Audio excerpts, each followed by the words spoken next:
Bataille d'El Moungar. Pour comprendre la bataille d'El Moungar, il est, si ce n'est indispensable pour le moins nécessaire, d'en comprendre son contexte.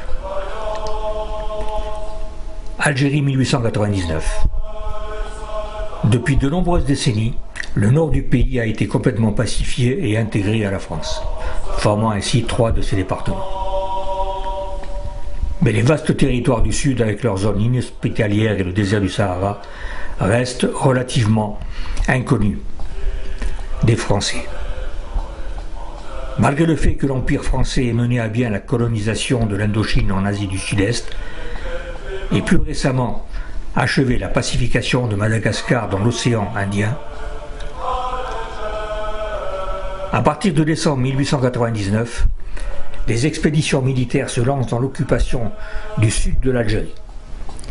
Dans la partie orientale du pays, les troupes françaises se dirigeaient vers Tamanrasset et les montagnes du Hogar, où elles affrontaient les guerriers touaregs locaux. Dans la partie centrale du pays, les Français se sont dirigés vers Insala et la région du Gourara, ici même avec la participation active d'hommes de la Légion étrangère. Les compagnies montées participent ensuite avec succès aux opérations de la conquête du Sud-Oranais entre 1881 et 1907 et à la pacification du Maroc de 1912 à 1934. Elles sont partiellement motorisées au milieu des années 1930. La dernière de ces unités est dissoute au Maroc en fin 1949.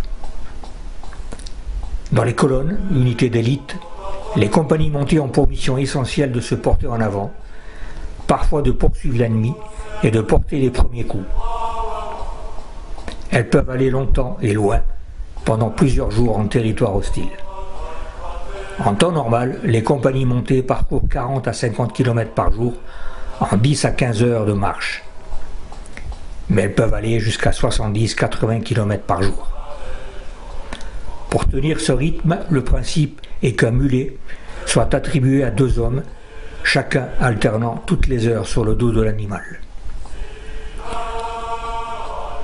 En ce qui concerne la partie occidentale de l'Algérie, la situation y est un peu plus compliquée, notamment en raison de la frontière pas encore clairement délimitée avec le Maroc voisin.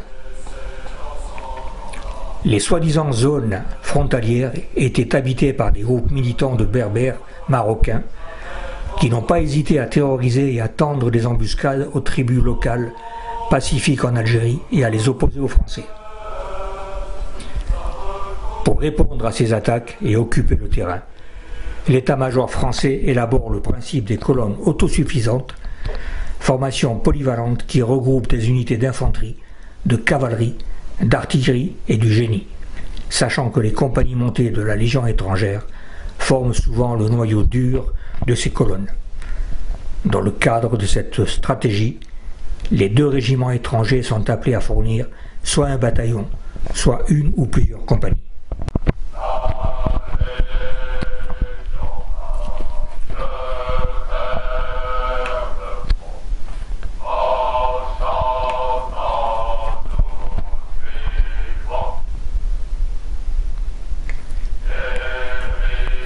Le 30 juillet 1900, la 22e compagnie montée du 2e étranger, commandée alors par le capitaine Serran, ainsi que le 2e régiment de tirailleurs algériens, commandé par le capitaine Bichemin, sont attaqués par un fort parti berbère.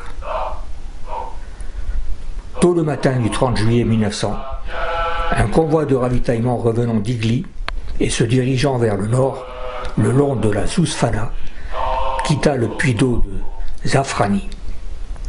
Comptant environ 2000 chameaux, le convoi de retour est protégé par le 4e bataillon du régiment de tirailleurs algériens, du commandant Bichemin, et la première compagnie montée du 2e régiment étranger, du capitaine Serran. 1 heure plus tard, vers 4h30, une attaque s'est produite près d'un point d'eau appelé El Moungar. La compagnie à dos de Meunier marche en avant-garde à environ un demi-mille et est attaquée par les Douy Menia, l'une des tribus marocaines les plus rebelles, qui attaquait les régions frontalières. Face à quelques 400 cavaliers, le capitaine ordonna à ses hommes d'abandonner les mulets et choisit une position favorable, une crête surélevée à proximité, pour former un carré d'infanterie baïonnette au canon. Là, la compagnie repoussa avec succès les charges marocaines successives. Cependant, le 4e peloton, sous le commandement du lieutenant Poli, chargé de ramener les 4 groupes de chameaux, transportant 5 jours de fournitures pour la compagnie au convoi principal, est pris en embuscade par les attaquants. En conséquence, 8 légionnaires ont été tués et 9 blessés.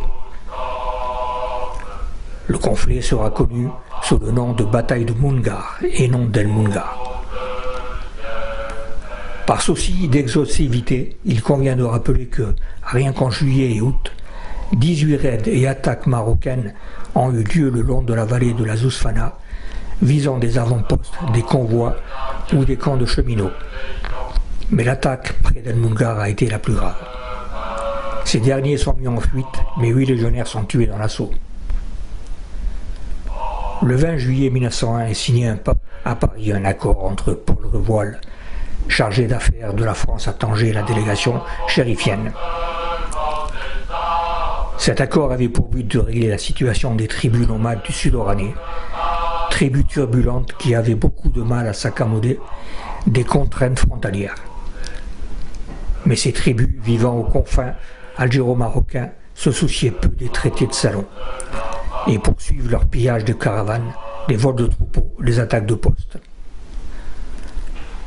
En 1901, à Beni Abbès, une oasis située au bord de la grande mer de sable de l'Ouest, où le véritable Sahara algérien a commencé, la Légion y construit un avant-poste.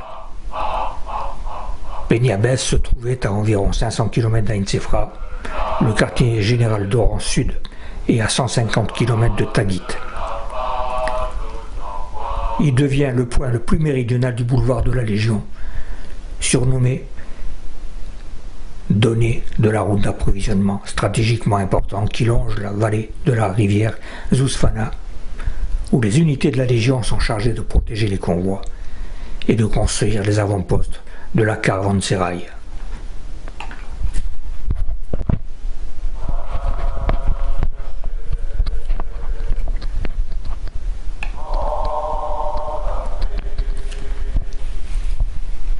Au début de l'année 1902, 2 capitaines du 1er régiment étranger, Cressin et Gratien, sont assassinés par des Marocains lors de leur promenade dominicale à cheval dans le sud d'Oran. L'indignation de l'opinion publique et des appels à des représailles sévères se dressent contre les assaillants. Le 29 mars 1903, une bataille entre les raiders et Marocains a eu lieu près de l'avant-poste de Ksar El Azoudj, situé le long de la rivière Zousfana, à environ 80 km au nord d'El Moungar. 2 petits détachements disciplinaires de la Légion chargés de construire des caravansérails y participent. 5 légionnaires sont tués. Ksar El Azoudj se trouvait non loin de Figuig, une ville frontalière marocaine avec une oasis composée de plusieurs communautés fortifiées entourées d'une nature sauvage montagneuse. Figuig était considéré comme la base principale des bandits qui attaquaient la vallée de la Zousfana depuis 1900. À la fin du mois de mai 1903, le gouverneur général de l'Algérie, Charles Jonard, se rendit à Figuig pour rencontrer ses dirigeants locaux et leur demander de prendre des mesures contre les bandits. La 18e compagnie montée du 1er RE sous le commandement du capitaine Bonnelet devait assurer la sécurité de Jonard. Lorsque Jonard quitta Figuig le 31 mai, son escorte fut prise pour cible depuis le village fortifié de Zenaga, qui faisait partie de la ville. Une bataille a commencé. Le 1er peloton sous le commandement du lieutenant danois Christian Selchosa Hansen s'est distingué au cours de l'action. Plus tard, la compagnie est renforcée par une autre compagnie montée du même régiment. Après plus de 3 heures de combat, la bataille était terminée et les assaillants sont battus. 2 sous-officiers et 15 légionnaires furent blessés. Cette attaque est un signal pour les Français. 3 colonnes militaires sous les ordres du général O'Connor, chef de la division d'Oran, se mirent en route contre Figuig. 2 bataillons du 2e RUI soutiennent l'opération. Tôt le matin du 8 juin, l'artillerie française commence à bombarder la ville. Le village de Zenaga fut bientôt partiellement détruit. Par la suite, Figuig se rendit et ses dirigeants acceptèrent rapidement les conditions françaises. En réponse, un parti de guerre multitribal marocain composé environ de 4000 guerriers est formé et prêt à envahir les frontières de l'Algérie. Des sources du renseignement ont rapporté plus tard que la Harka ennemie allait probablement attaquer le poste de Taguit. Le lieutenant pointurier de la 22e compagnie montée du 2e RUI l'a confirmé le 15 août lorsqu'il a terminé une reconnaissance dans la région. Il envoyait immédiatement des cavaliers auxiliaires locaux pour prévenir le capitaine de Substiel, commandant le feu, la vallée de la Zousfana et la garnison de Taguit. Puis, le lieutenant et son premier peloton, les compagnies montées étaient composées de 2 pelotons, composés chacune de 2 pelotons renforcés, se précipitèrent pour aider la poste de sa propre initiative. La défense de la garnison de Taguit comprenait à l'époque, outre les tribus locales pro-françaises, habitant le village et ses environs, une compagnie de tirailleurs algériens de la 2e RTA. Une compagnie des célèbres Baddaf, bataillon d'Afrique, les joyeux soldats français avec livret de prison, et 120 cavaliers auxiliaires locaux Moghzani. Le peloton de la Légion, composé de 95 hommes, a réussi à rejoindre le poste le 17 août et pendant 4 jours a aidé à repousser les attaques répétées de la Harka marocaine. Le 20 août, les assaillants abandonnent finalement leurs efforts et battent en retraite. Les Français ont perdu 9 tués, 21 blessés, tandis que les assaillants en ont perdu plusieurs centaines. Une partie des Marocains, un groupe d'environ 200 à 300 hommes, s'est installé dans les dunes au nord de Taguit. Au cours de l'année 1903, les attaques s'intensifièrent, les raids des tribus Berabères ou l'Adjari Beniguil se firent de plus en plus audacieux. Le 31 mai 1903, le gouverneur général de l'Algérie, Charles Jonard, est attaqué lors de l'une de ses tournées dans le sud oranais. Les combats de Taguit à la fin août laissèrent les Berabères sur un échec qu'ils se devaient de venger pour l'honneur.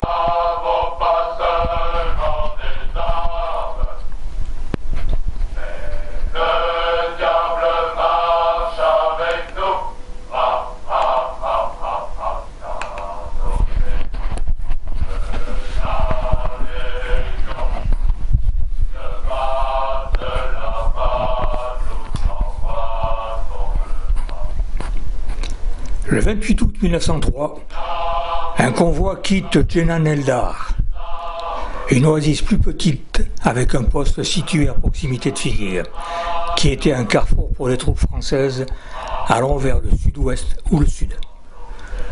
Composé de plus de 900 chameaux chargés de fournitures militaires et de 100 à 150 autres chameaux de marchandises commerciales, le convoi se dirigea vers le sud pour atteindre Beniabès. Il est commandé par le major Bichemin du 2e RTA, le même officier qui avait conduit le convoi attaqué près d'El Moungar en juillet 1900. L'escorte se compose de son 4e bataillon 2e RTA, 2 pelotons du 1er SPAHI, un groupe d'auxiliaires Moghzani et le 2e peloton de la 22e compagnie montée du 2e RUI sous le commandement du capitaine Vauchez et de son adjoint, le lieutenant Selcho Hansen, le même officier danois qui s'était distingué avec une compagnie sœur à Figuig le 31 mai. Il avait rejoint la 22e montée un mois plus tôt. Le 30 août, le convoi avait parcouru environ 80 km et arriva à El Mora, un autre poste français sur la route longeant la Zousfana jusqu'à Beniabès. À l'époque, le poste était occupé par l'autre peloton de la 22e compagnie montée, la première sous les ordres du lieutenant Pointurier, qui avait joué un rôle défensif lors du siège de Taguit 2 semaines plus tôt. Pendant ce temps, 2 pelotons de cavalerie du 2e Spahis arrivent au poste en provenance de Taguit pour renforcer l'escorte, ainsi que la 18e compagnie montée du capitaine Bonley.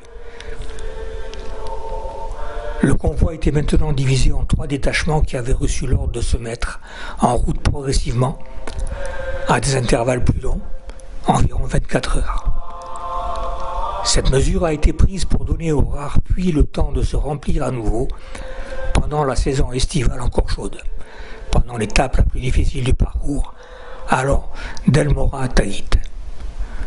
Le premier détachement, composé d'environ 400 chameaux transportant des fournitures militaires, a quitté El Morah dans la soirée du 31 août. Escorté par la 18e compagnie montée et le 2e peloton de Spahis, il atteindra Taguit tôt le matin du 2 septembre sans aucun problème. Le détachement est escorté par le peloton de la 22e compagnie montée sous le commandement du capitaine Vauchez, ainsi que par un peloton du 1er Spahis et quelques Moghzani. Ce second détachement ne comprenait que le nombre relativement faible de chameaux transportant des marchandises commerciales.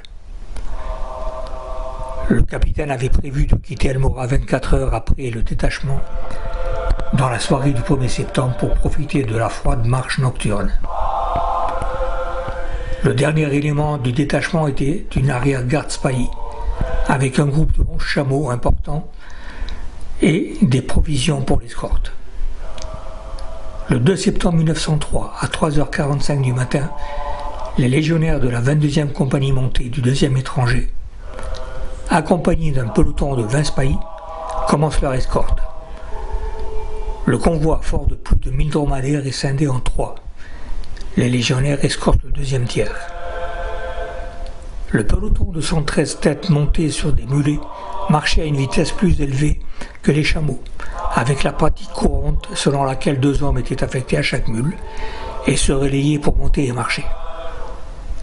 Après plusieurs heures, les légionnaires passèrent devant la caravane qui avait une longueur de près de 4 km. Les cavaliers Spahis et les Moghzani effectuèrent des patrouilles devant sur les 2 flancs à une distance d'environ 500 à 600 mètres et à l'arrière du convoi. À 6 heures du matin, il y eut la première halte de 30 minutes pour faire du café, suivie de 3 heures de marche. À 9h30, le capitaine ordonne une nouvelle halte, cette fois pour un repas. Le convoi avait déjà parcouru une trentaine de kilomètres depuis El Morah et il restait exactement à la même distance pour atteindre Taguit. L'endroit où ils s'arrêtèrent était une grande plaine désertique, semi-rocheuse, jonchée de puisants occasionnels. Sur la gauche du groupe, à une distance d'environ 750 mètres, une ceinture de petites dunes de sable commençait et se transformait progressivement en la grande mer de sable de l'Ouest qui faisait partie du Sahara algérien. Sur la droite, à environ 120 mètres, se trouvaient plusieurs crêtes légèrement élevées. L'une d'elles, située au plus au nord, avait été témoin des combats de légionnaires à la fin de juillet 1900.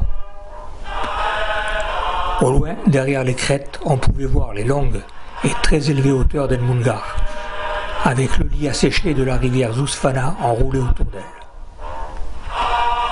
Là, à environ 5 km au nord-ouest de l'arrêt de la compagnie, se trouvait le puits d'eau nouvellement creusé d'El Moungar, avec un nouveau 40-20 sérail à proximité. Ce dernier a été construit au pied des hauteurs par des détachements disciplinaires de la Légion et achevé à la mi-mars 1903. 2 semaines plus tard, les mêmes détachements ont participé à la bataille subventionnée près de Ksar el-Azouj. Cependant, le puits d'El Moungar fournissait de l'eau très salée à haute teneur en magnésium, ce qui causait aux soldats une détresse intestinale considérable et que même les animaux assoiffés refusaient de boire. C'est pourquoi le convoi l'a volontairement dépassé. Un autre puits d'eau, Zafrani, les attendait avec de l'eau pure et de bonne qualité à environ 11 km plus au sud. Les groupes épars de chameaux s'arrêtèrent peu à peu dans la plaine, à environ 200 mètres derrière la compagnie montée, poussée par l'arrière-garde d'Espailly. Ainsi, le 2 septembre 1903 à 9h30, les 115 hommes du 2e peloton de la 22e compagnie de 2e REI, qui escortent un convoi de ravitaillement des postes des oasis pré-sahariennes, débouchent dans la plaine d'El Moungar. Les patrouilles ne signalaient rien de suspect. Alors les légionnaires mirent pied à terre, attachèrent les murs ensemble et enfilèrent les armes par groupe pour éviter que la poudre ne pénètre dans le canon du fusil qui n'avait pas de bipied à l'époque. On leur servit pour leur repas des boîtes de sardines, puis ils s'assirent en ligne vers le sud. Le 3e peloton à gauche, le 4e peloton à droite. 2 groupes de chameaux de la caravane se reposaient déjà un peu plus loin devant eux.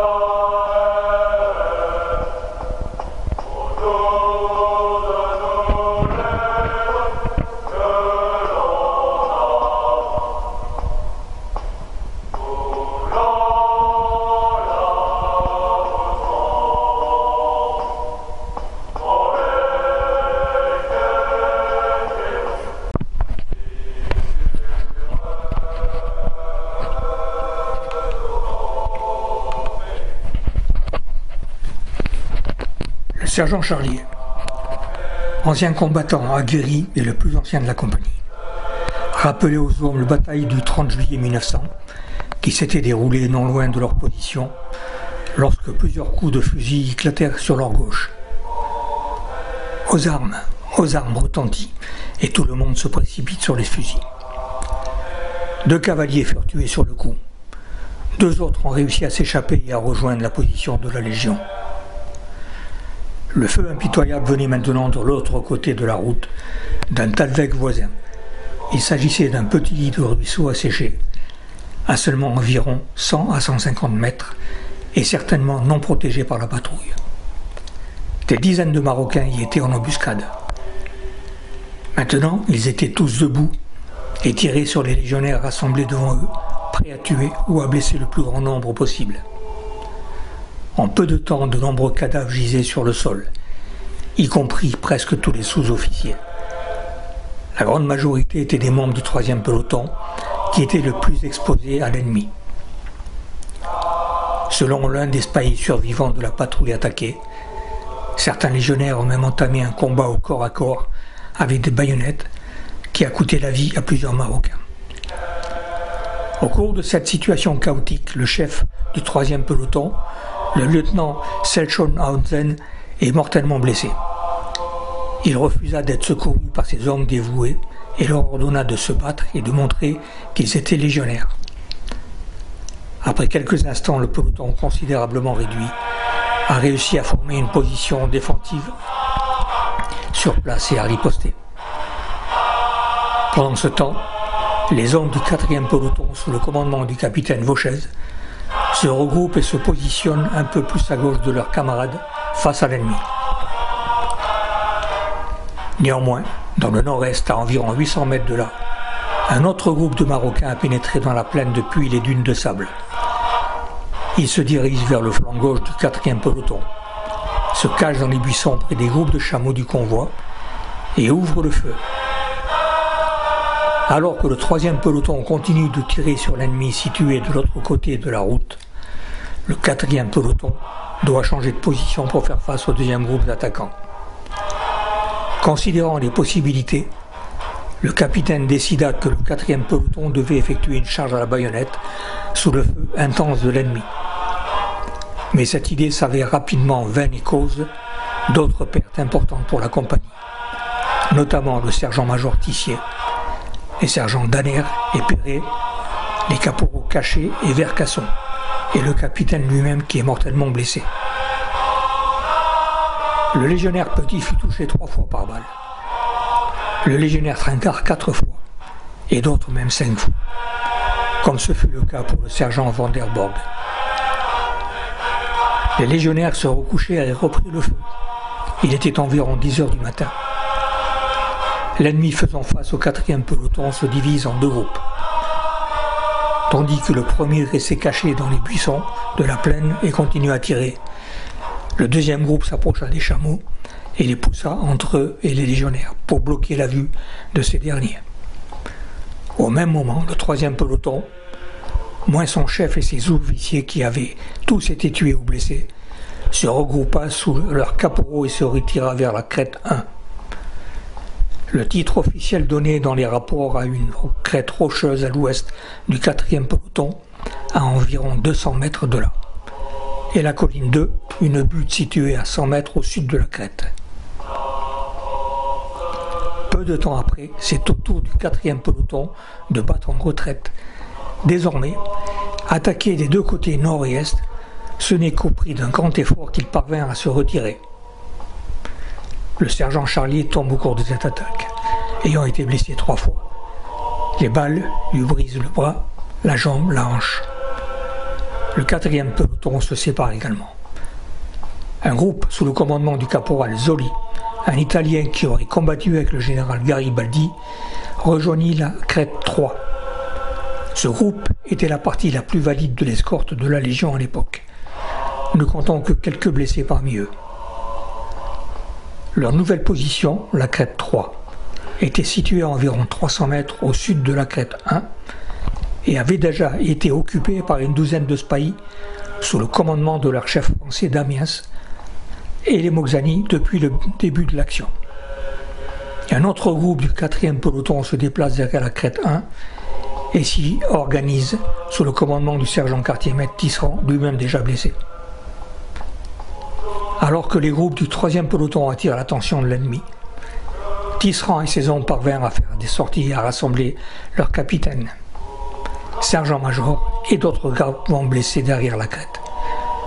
Le capitaine blessé 3 fois, au cou, au dos et touché au ventre, est tout de même en mesure d'écrire une courte lettre à son ami le capitaine de Subbiel, à Taguit, et de lui demander de l'aide.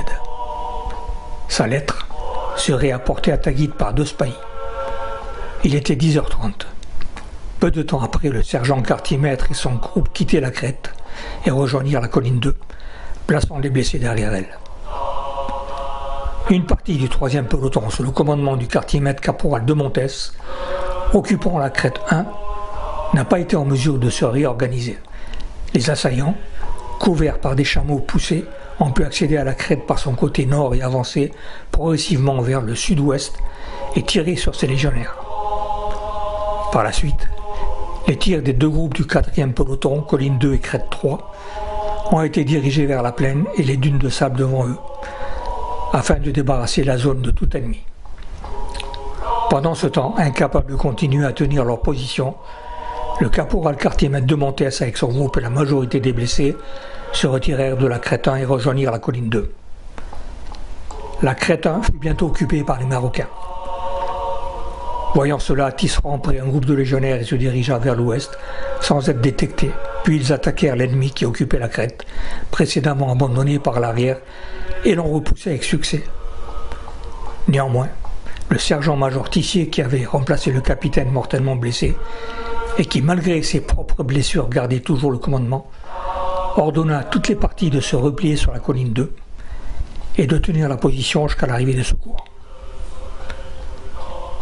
Tisserand ne se retira qu'à contre-cœur, considérant que sa position récente était avantageuse. Cependant, il ordonne à une partie du 2e groupe de son 4e peloton de ne pas abandonner la crête 3 et d'observer le secteur à l'est et au sud-est. Cette partie, qui comptait une douzaine de légionnaires, indemnes et blessés, y resta sous les ordres du caporal Zoli avec les spahis. Le reste du groupe, pour la plupart des légionnaires indemnes, rejoignirent la colline 2. Sur la colline 2, les hommes valides au sommet observaient la crête nord. Des hommes blessés étaient couverts derrière la butte. Certains d'entre eux étaient même positionnés et continuaient à tirer.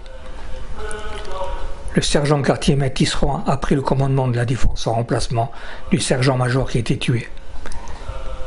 Mais après avoir été blessé pour la 2e fois, vers 14 heures, il passa le commandement au caporal Detz. Ce dernier mena les hommes avec sang-froid et discrétion jusqu'à l'arrivée du détachement de sauvetage sous les ordres du capitaine de Subiel, entre 16h30 et 17h. Les Marocains, estimés à 200-300 hommes selon tous les rapports officiels, se retirèrent dans les dunes.